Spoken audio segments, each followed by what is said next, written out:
So let's read the question. The question says the geometry of H2S and its dipole moment are. Now the key concept related to this question, that is the hybridization of molecule. अब hybridisation molecule के structure के साथ related होता है. कैसे होगा? अगर hybridisation sp है तो उसका स्ट्रक्चर होगा लीनियर. अगर sp2 है तो उसका स्ट्रक्चर हो जाएगा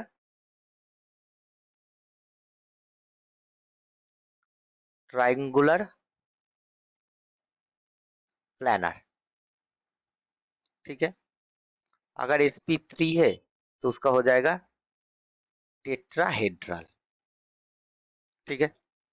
सो हाइब्रिडाइजेशन के ऊपर एलिमेंट का मॉलिक्यूल का स्ट्रक्चर डिपेंड होता है. ठीक है.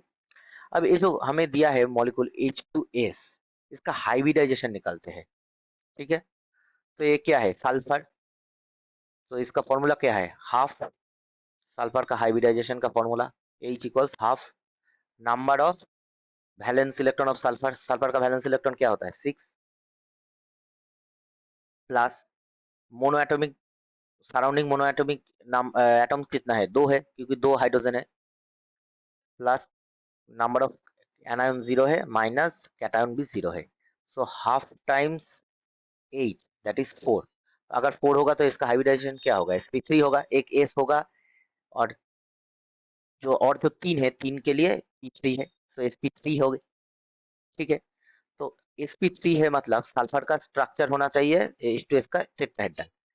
पर अगर इसका स्ट्रक्चर देखें तो कुछ इस तरह होता है. ठीक है. इसमें लोन पेयर होता है. तो इसका जो अगर जियोमेट्री है, ये तो हो गया स्ट्रक्चर. अब जियोमेट्री, अगर जियोमेट्री हम चेक करें तो जियोमेट्री क्या होगा?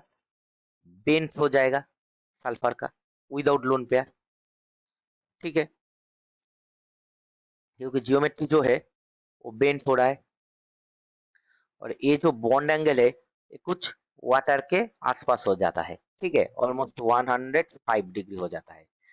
ठीक है. वाटर का क्या होता है? यही तो वाटर का स्ट्रक्चर है, बेंट. ये क्या होता है? 104.5 ऐसा कुछ आता है. तो ये 105 के आसपास आ जाता है क्योंकि इलेक्ट्रोनेगेटिविटी का कुछ डिफरेंस होता है ऑक्सीजन और सल्फर का. ठीक है. अब बेंट हो गया और इसका मतलब एक एंगुलर स्ट्रक्चर आ गया. ठीक है.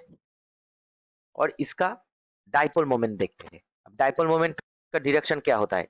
Less electronegative to most electronegative. अब हाइड्रोजन और सल्फर के अंदर कौन मोस्ट इलेक्ट्रोनेगेटिव है? ज्यादा इलेक्ट्रोनेगेटिविटी किस में होता है? सल्फर में. ठीक है. तो इसमें आ जाएगा हाइड्रोजन से सल्फर की तरह एक हो जाएगा और इस साइड भी आ जाएगा हाइड्रोजन से सल्फर की तरह. तो इसका जो नेट रिजल्टेंट डाइपोल मोमेंट होगा अगर हम देखें स्ट्रक्चर का तो इस तरफ हो जाएगा. इसका मतलब इसका जो म्यू है वो ग्रेटर देन 0 है. Actually it is not equal 0. 0 तो नहीं है, ऐड हो रहा है डाइपोल मोमेंट. तो इसका मतलब इसका जो वैल्यू है नॉन जीरो है. और इसका जो स्ट्रक्चर है क्या है? बेंच है मतलब एंगुलर है. ठीक है. कोई एक एंगल कर रहा है, लीनियर तो है नहीं. तो इसका जो आंसर है इसमें क्या है? एंगुलर होगा, नॉन जीरो होगा, जो ऑप्शन ए होगा. So the answer will be option A. I hope you will understand the solution very well. Best of luck.